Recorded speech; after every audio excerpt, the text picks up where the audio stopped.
estudo da lição da Escola Sabatina. Hoje o tema é o 5, Cristo no Santuário Celestial. Estamos aqui com o Léo e com a Renata. Tudo bem, gente? Para incentivarmos vocês a estudarem um pouquinho da lição. Essa lição está muito boa.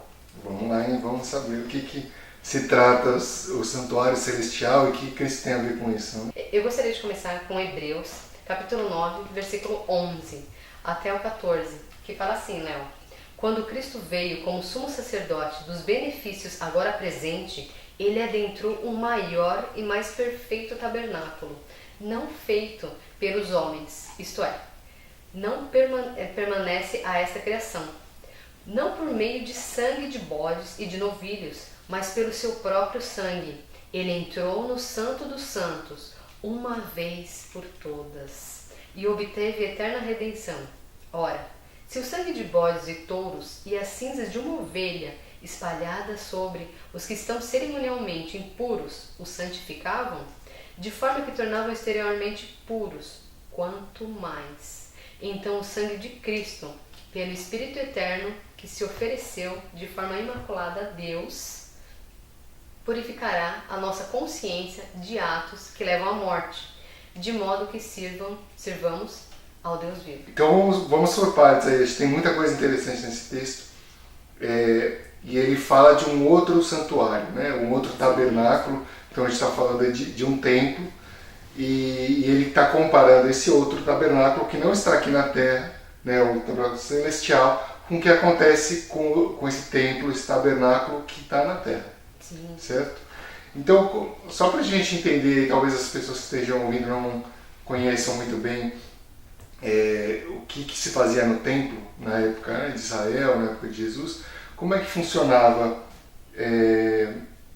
o sistema de sacrifícios, as cerimônias lá? Então, na verdade, eram em 3 partes, né? E é muito interessante isso, porque Jesus está presente nas 3 partes. Ele é o cordeiro no pátio, ele é o sacerdote no santuário, no lugar santo, e ele é o sumo sacerdote no lugar santíssimo, né? Que levava todos os pecados para serem purificados lá na área mais íntima, né? Vamos dizer assim. Sim, no Santo dos Santos, na presença do Shekinah, o sacerdote, ele confessava todos os pecados, né? Na presença do Shekinah, e o sumo sacerdote depois enviava no bode emissário, colocava sobre o bode emissário os pecados, simbolizando Satanás, e ele era mandado para o deserto. Ou seja, quando eu conheço esse caminho de arrependimento, eu confesso os meus pecados, isso me é suficiente. Então, Jesus coloca sobre aquele que me acusou, aquele que me levou a pecar, né? Então ele vai para o deserto. Legal. E aí, quando tem muita gente que está acostumada a ler só o Novo Testamento e aí parece que é a primeira vez que se fala de um santuário celestial. Mas lá no Antigo Testamento já se citou isso, né? Então, quando foi pedido para Moisés construir, e foi dado as instruções, falou: olha, você vai fazer de acordo com o modelo que a gente tem aqui no céu. Exatamente igual. Então, já para fazer esse link. Legal. E o que eu gostei muito que você leu, falando do sacrifício, que o sacrifício de Cristo, representando o Cordeiro, ele é o sacrifício perfeito, ele é definitivo, né? Isso. Então não preciso mais ter outro sacrifício. Eu não preciso mais me sacrificar em vida, mesmo porque quem é a ovelha sacrificial é Cristo, o Cordeiro é Cristo, e as ofertas já não fazem mais sentido, porque o Cordeiro já foi sacrificado, né? E uma vez só. Então é um sacrifício perfeito. Aquele que é perfeito não precisa ficar se repetindo as mesmas cerimônias, né? Que senão como mesmo Paulo fala, são simbolismos, né? São sombras do o que há de acontecer, o que já está acontecendo, né? Nesse campo espiritual. Hoje, como cristão, acho que nenhum cristão faz a cerimônia de sacrifício, né? De falar assim, eu vou apresentar algo, né, da minha produção mesmo porque, apesar de que mesmo simbólico, o sacrifício ainda representava Cristo. Né? Sim. Mas você acha que mesmo não tendo a cerimônia, as pessoas ainda querem apresentar algo para Deus? Você acha que ainda existe isso? Então, o homem sempre querendo fazer parte de Deus, né? ao que corresponde a Deus, eu só preciso confiar. Eu só preciso acreditar. Mas parece que é uma coisa assim tão difícil confiar e acreditar nele, que eu preciso fazer alguma coisa. Eu preciso me esforçar, eu preciso me sacrificar, eu preciso ter alguma dor.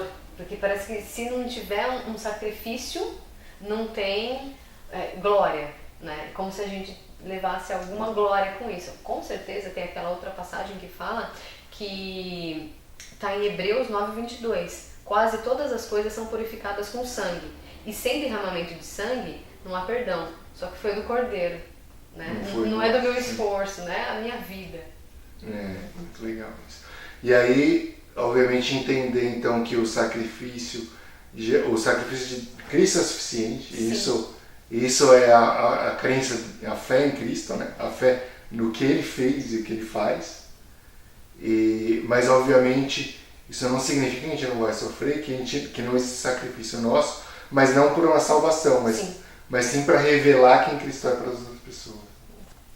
Então a gente tem o sacrifício, que é o Cordeiro, que é o próprio Cristo, e aí, mas a gente tem outros símbolos aí além do Cordeiro, né?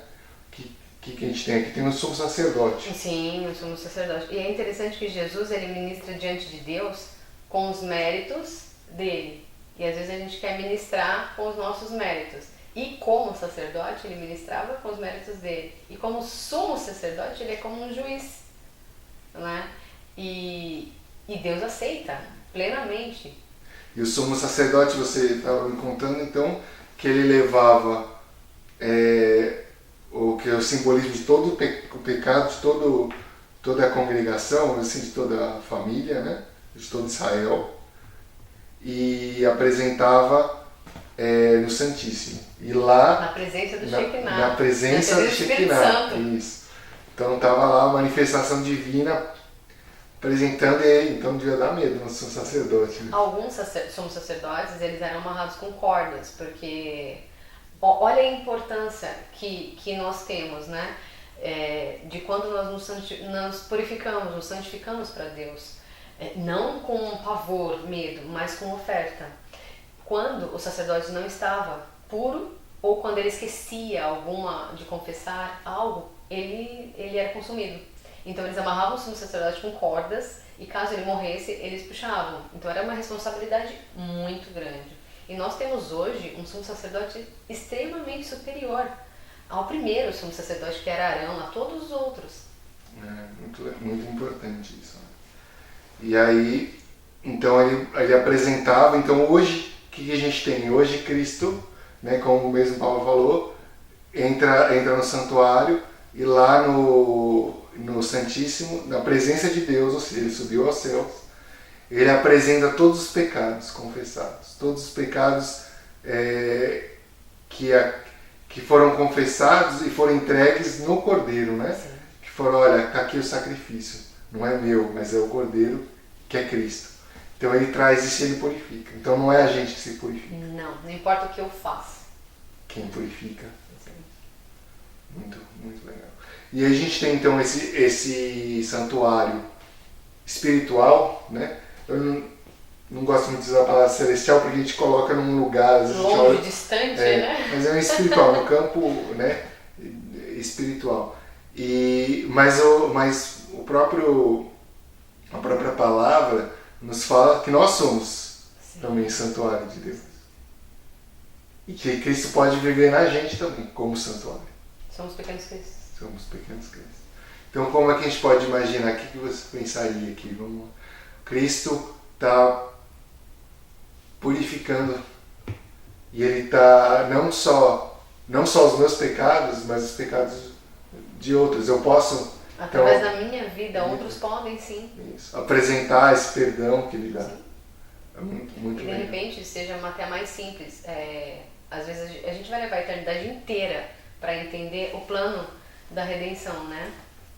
Mas é muito mais simples quando você me perdoa, eu entender o perdão, do que eu esperar de Deus. Porque às vezes eu vejo Deus muito longe.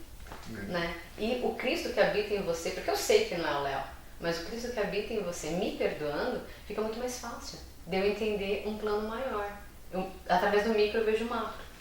É muito legal isso, porque isso tudo inverte a lógica, né? De que eu preciso fazer coisas para ser santificado. E já que Cristo me santificou, aí eu consigo fazer coisas, aí eu consigo perdoar. Porque se Cristo não vivesse em mim, não tem Léo que seja que conseguiria perdoar a Renata ou qualquer pessoa. Mas é porque ele vive, porque ele sacrificou, e porque eu aceito esse sacrifício, aí sim eu sou capaz de gerar frutos santos. E olha que lindo, como pode Deus permitir que nós sejamos um micro do perdão, do amor, da reconciliação.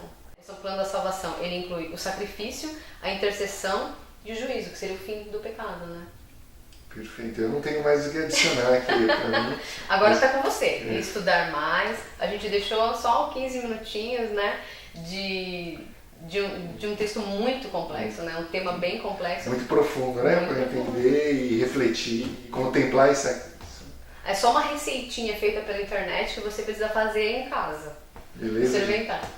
Então, ó, reflitam vocês aí e pode escrever nos comentários as suas percepções, que reflexões traz para vocês esse sacrifício. Tá bom? Fica com a gente depois mais lições que a gente vai trazer aqui. Até mais. Tchau, tchau. Tchau, Léo.